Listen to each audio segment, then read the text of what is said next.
Good morning dear student. प्यारे बच्चों, आज हमारा टॉपिक है कि किस प्रकार से बोर्ड एग्जामिनेशन या बोर्ड की परीक्षा में हमें अपनी परफॉर्मेंस बेटर करनी चाहिए या किस प्रकार की स्ट्रेटजी होनी चाहिए जिससे हमारा रिजल्ट बहुत बेहतर है। तो here few things related to your board examination, so listen carefully.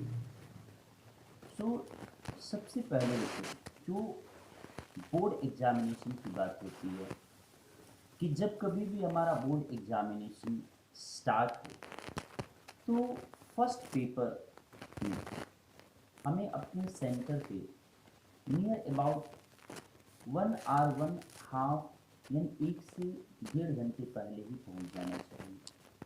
यानी फर्स्ट पेपर में हमें लगभग 1 से 1.5 घंटे पहले अपने एग्जामिनेशन सेंटर पे पहुंच जाना चाहिए और अपनी एग्जामिनेशन हॉल तथा अपने टेबल को क्लियर कर लेना चाहिए, जिससे बाद में कोई कंफ्यूजन या डाउट न रहे। आप अगर 1 या 1.5 घंटे पहले अपने सेंटर पे पहुंच जाएंगे तो बड़े आसानी से अपने टेबल को, अपने रोल नंबर को आप फाइंड आउट करके कंफर्म कर लेंगे। ओके, फिर आप अगले नेक्स्ट पेपर में हो सकता है 30 मिनट पहले, 45 मिनट पहले पहुंचे, तब भी कोई दिक्कत नहीं। लेकिन फर्स्ट पेपर में आपको बहुत पहले ही पहुंच करके अपनी सीट को, अपने रोल नंबर को, अपने क्लासरूम को क्लियर कर लेना चाहिए, ताकि बाद में कोई जो है कन्फ्यूजन न रहे। क्योंकि अक्सर देखा गया है फर्स्ट पेपर में ही बच्चों के जो है एग्जामिनेशन सेंटर आसानी से मिल नहीं पाते हैं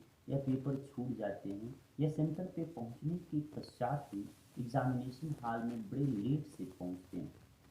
तो ये सब तभी होता है जब आप पहले पेपर में एग्जामिनेशन हॉल या एग्जामिनेशन सेंटर पे बहुत लेट पहुंचे।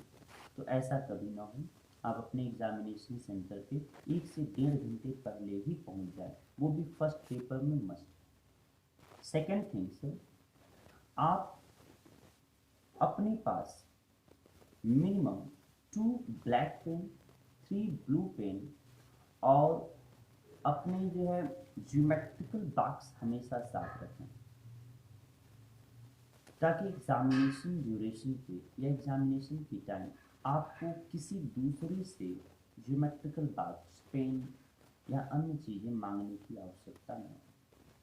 आप अपने पास एक वाटर बॉटल भी अवश्य रखें, ठीक है। Second thing.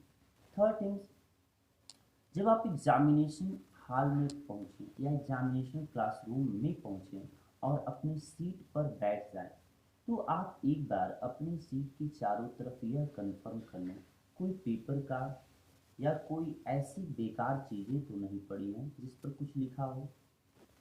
अगर ऐसा हो तो तुरंत आप जो है इन्विजिलेटर से यह कहें कि हमारे चारों तरफ या हमारे टेबल के जो नीचे फर्श पे कुछ दिख रहा है सर, इसको जो है रिमूव कर दो। क्योंकि कभी कभी ऐसा होता है कुछ दूसरे बच्चे ऐसा कर देते हैं और इससे आपको डांटें सुननी पड़ती है या आपको जो दिक्कतें होती हैं। उसके बाद आप जिस टेबल पे बैठे हैं, जिस बेंच पे बैठे हैं, उस बेंच के नीचे थोड़ा देखिए जो गैप्स होते हैं, कभी कभी उसमें भी जो है कुछ पेपर के टुकड़े पड़े होते हैं, कुछ बेकार चीज़ें होती हैं या फिर कुछ नकल की सामग्रियाँ भी रखी जाती हैं जब होम एग्जामिनेशंस होते हैं, ठीक है। तो आप अगर ऐसा हो तो उसे चेक करके देखिए, निकालिए और इन्विजिलेटर से यह कर दीजिए, ठीक है।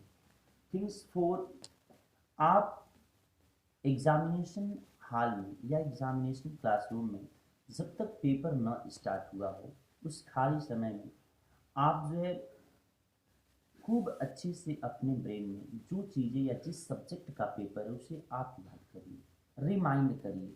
किसी से अनावश्यक बातें न करें, किसी से unnecessarily टॉक न करिए। Only you remind all the things related to your subject, your question paper.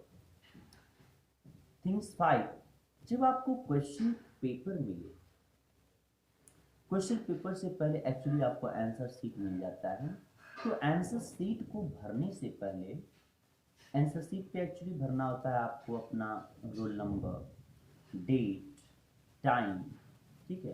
तो इसको फिलअप करने से पहले इन्विजिलेटर के इंस्ट्रक्शन को आप सुनिए, क्योंकि अक्सर बच्चे जल्दबाजी में ये फिलअप करने में मिस्टेक कर देते हैं, बहुत सारी गलतियां करते हैं। तो ऐसा करने से आप बचें। आप आंसर शीट को फिलअप करने से पहले इन्विजिलेटर के इंस्ट्रक्शन को सुने और बड़े केयरफुली तरीके से आप इन्विजिलेटर के इंस्ट्रक्शन के अनुसार अपने आंसर शीट की कॉलम को फिल करें, ठीक है। और आप जो है अपने आंसर शीट की दोनों तरफ इक्वल मार्जिन रखें और उस इक्वल मार्जिन के बीच में ही आंसर लिखने का प्रयत्न करें। थिंग्स 6, फैक्ट 6,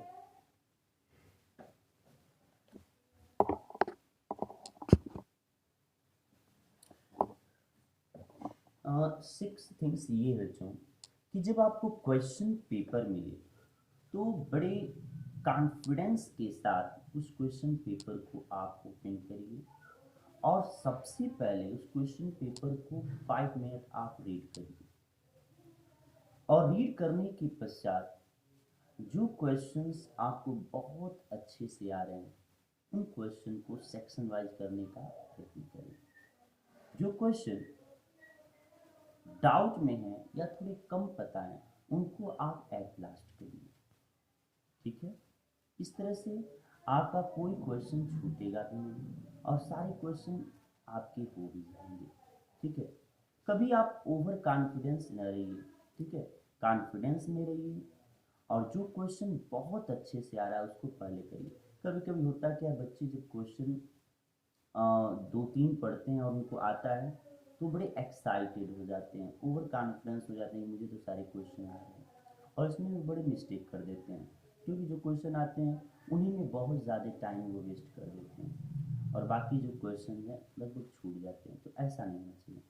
आप टाइम का भी ध्यान दीजिए, अपने रिस्ट वॉच लेकर जाइए और टाइम मैनेजमेंट करके सारे क्वेश्चन अटेम्प्ट करिए और जितना हो सके बेहतर लिखिए, एग्जैक्ट लिखिए और शार्ट में आंसर देने का प्रयत्न करें।